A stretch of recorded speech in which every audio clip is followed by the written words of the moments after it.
Apa yang membuat Pi-network menarik dan diminati? Nah, yang pertama, Pi-network adalah cryptocurrency baru yang revolusioner, yang potensinya untuk menjadi fenomena dunia tidak dapat dilebihkan. Dirancang dengan misi untuk membuat cryptocurrency dapat diakses oleh semua orang. Mudah digunakan dan menawarkan pengalaman pengguna yang intuitif, yang membuatnya lebih mudah dari sebelumnya untuk membeli, menjual, dan mengelola mata uang kripto. Halo, selamat pagi semuanya. Kembali bersama dengan saya, Brans Malau, di YouTube channel Brans TV Crypto. Saya juga berterima kasih kepada kita semua, buat Anda-Anda semua yang telah mendukung YouTube channel ini dengan cara subscribe, tekan tanda lonceng, sehingga akan mendapatkan notifikasi info-info terbaru dari video YouTube channel ini. Oke lah, di video kali ini saya ambil satu judul, menjadi raksasa teknologi blockchain. Apakah Pi-network siap untuk diadopsi secara global? Nah, dimana kita tahu Pi-network adalah cryptocurrency baru yang revolusioner, yang potensinya untuk menjadi fenomena dunia tidak dapat dilebih-lebihkan. Dirancang dengan misi untuk membuat cryptocurrency dapat diakses oleh semua orang.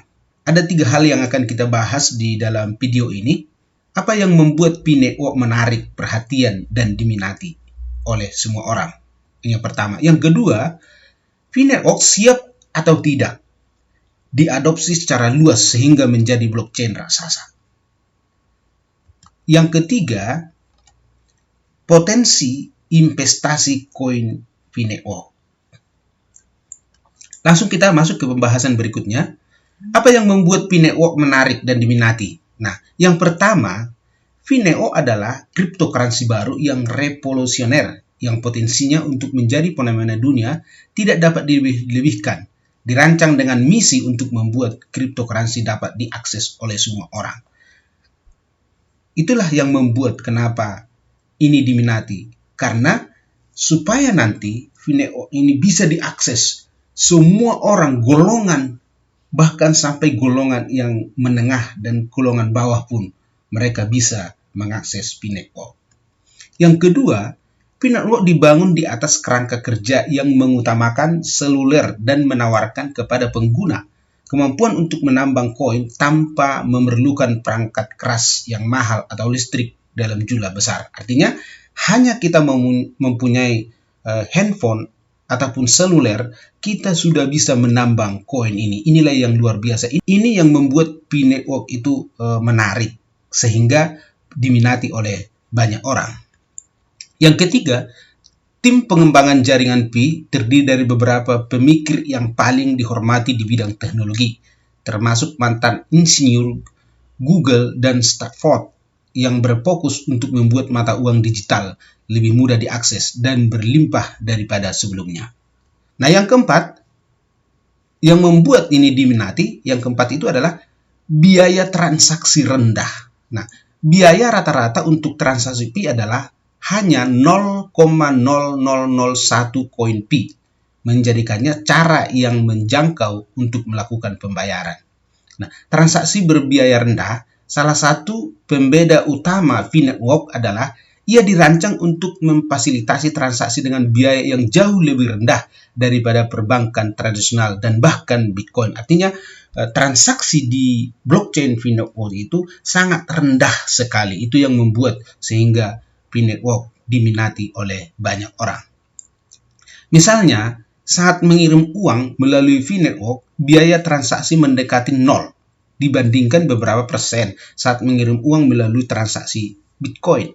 Ini membuka peluang bagi individu yang biasanya tidak mampu membayar biaya transaksi tinggi untuk dapat mengirim pembayaran berbiaya rendah melalui jaringan. Artinya, ketika kita mengirimkan koin Pi kita kepada orang lain, ataupun ketika kita mau menjual, menukar koin Pi kita, itu transaksinya itu di blockchain kan ada, tetapi biayanya itu sangat kecil sekali. Bahkan disampaikan dalam tulisan ini, dia mendekati angka 0. Hampir tidak ada biaya transaksinya. Itu. Yang kelima, mudah digunakan. Nah, aplikasi seluler Pi mudah digunakan dan menawarkan pengalaman pengguna yang intuitif, yang membuatnya lebih mudah dari sebelumnya untuk membeli, menjual, dan mengelola mata uang kripto. Nah, waktu transaksi lebih cepat. Pembeda utama lainnya untuk P-Network adalah bahwa transaksi di jaringan dikonfirmasi jauh lebih cepat daripada transaksi blockchain Bitcoin. Nah, artinya kecepatannya ini sangat luar biasa. Bahkan dikatakan di sini bahwa blockchainnya V-Network itu lebih cepat daripada koin-koin ataupun kripto-kripto yang lain. Ini sangat luar biasa.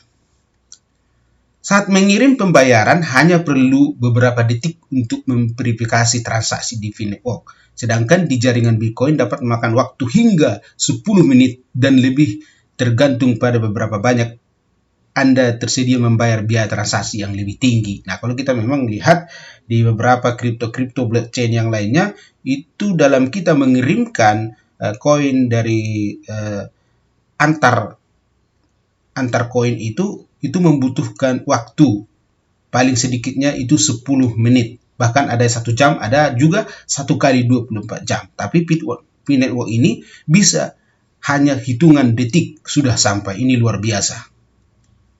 Waktu konfirmasi yang lebih cepat ini memungkinkan pengguna untuk memanfaatkan peluang perdagangan waktu yang nyata atau melakukan pembayaran darurat tanpa khawatir tentang konfirmasi yang lambat dari penambang. Yang keenam, transaksi diamankan dengan inskripsi SHA-256 melindungi dana Anda dari pencurian atau penipuan. Artinya, mereka menggunakan keamanan yang sangat safety, yang berlapis, sehingga ketika kita melakukan pengiriman uang kita, koin kita itu aman.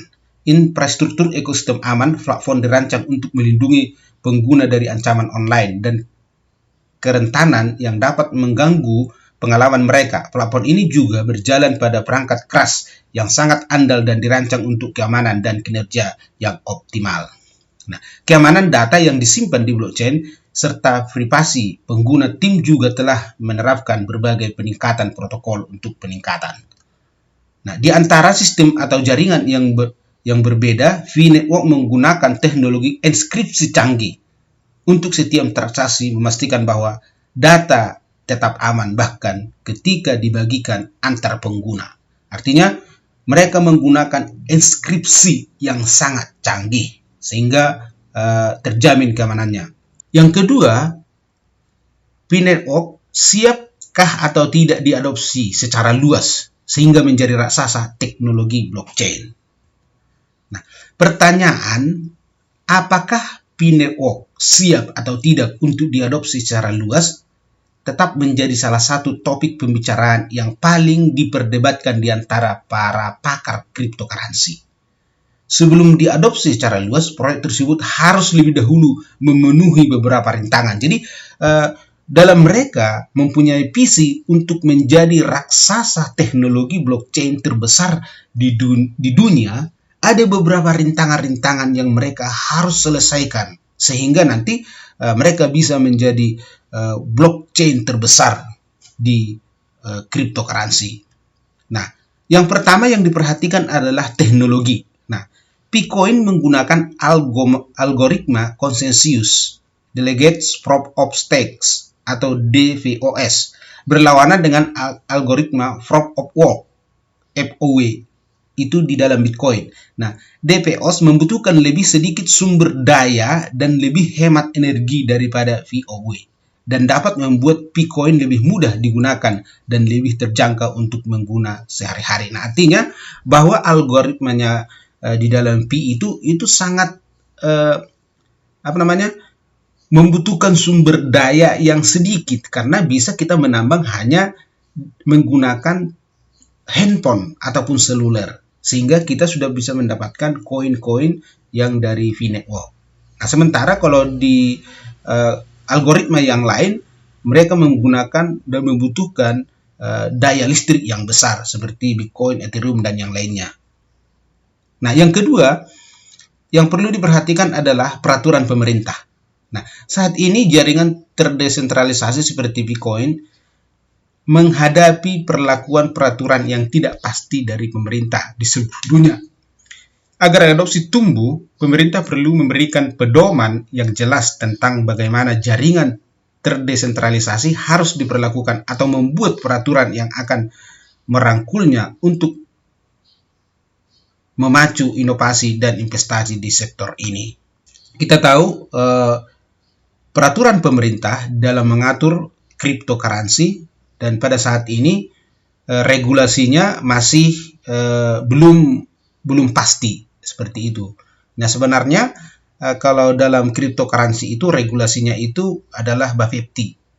Tapi kita melihat hari-hari ini juga OJK juga dilibatkan. Nah, ini sebenarnya harus ada regulasi yang pasti sehingga nanti dalam kita menambang fee network ini kita bisa mengerjakannya dengan aman, sehingga apakah ini fee network ini sudah dinyatakan legal atau ilegal atau bagaimana, dan itu harus ada peraturan pemerintah, dan itu juga harus benar-benar diperhatikan oleh dari core team.